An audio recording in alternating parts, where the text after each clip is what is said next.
दोस्तों, क्या आप जानते हैं कि भगवान श्री कृष्ण अपने माथे पर मोर पंख क्यों लगाते हैं? तो आइए आज हम आपको बताते हैं कि भगवान श्री कृष्ण के सिर पर हमेशा मोर पंख क्यों होता है। लेकिन उससे पहले अगर आपने हमारे चैनल को सब्सक्राइब नहीं किया है तो कृपया चैनल को सब्सक्राइब कर लें और बेल आइकन को प्रेस कर दें ताकि हमारे वीडियो संबंधित जो भी नोटिफिकेशन हो आपको सबसे पहले प्राप्त हो।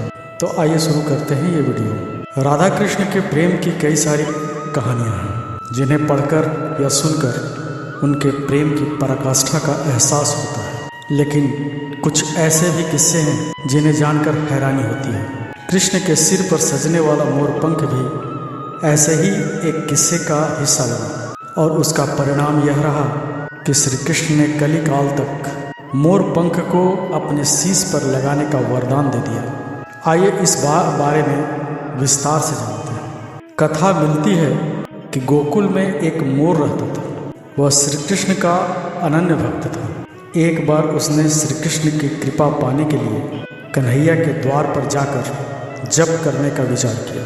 इसके बाद वह उनके द्वार पर बैठकर कृष्ण कृष्ण जपता रहा। जप करते हुए उसे 1 बरस बीत गया, लेकिन उसे श्री कृष्ण की कृपा प्राप्त नहीं हुई। एक दिन दुखी होकर मोर रोने लगा।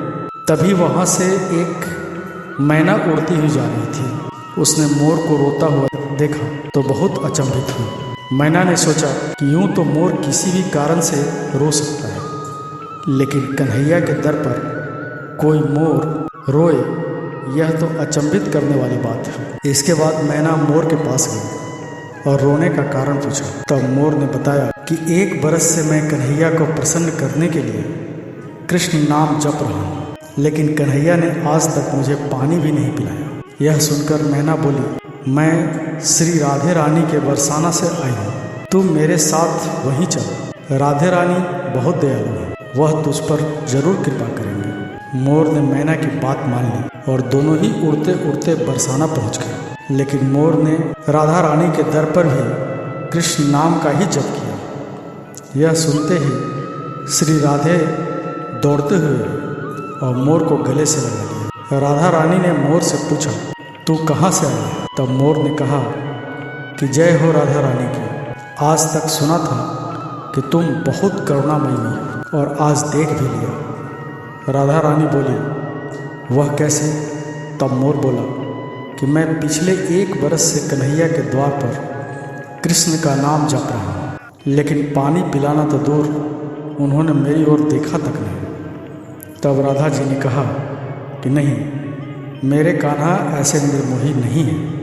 किशोरी जी ने कहा कि फिर से तुम कन्हैया के द्वार पर जाओ, लेकिन इस बार कृष्ण नहीं, राधे राधे रखना। मोर ने राधा रानी की बात मान ली और लौटकर गोकुल वापस आ गया। फिर से कृष्ण के द्वार पर पहुंचा और इस बार राधे राधे रखने लगा। यह सुनते ही कृष्ण दौड़े हुए चले और मोर से पूछा, तुम कहाँ से आए हो? तब मोर ने कहा, हे माधव, 1 बरस से तुम्हारा नाम संकीर्तन कर रहा था, तब तो तुमने मुझे पानी तक नहीं पिलाया। आज राधे राधे जपने पर दौड़े चले आए। मोर की बात सुनकर कृष्ण जी बोले, मैंने तुमको कभी पानी नहीं पिलाया, यह मैंने पाप किया है, लेकिन तूने राधा का नाम लिया, यह तेरा सौभाग्य है। इसलिए मैं तुझको वरदान देता हूँ कि जब तक यह सृष्टि रहेगी, तेरा पंख सदैव ही मेरे शीश पर विराजमान होगा। साथ ही जो भी भक्त किशोरी जी का नाम लेगा, वह भी मेरे शीश पर रहेगा।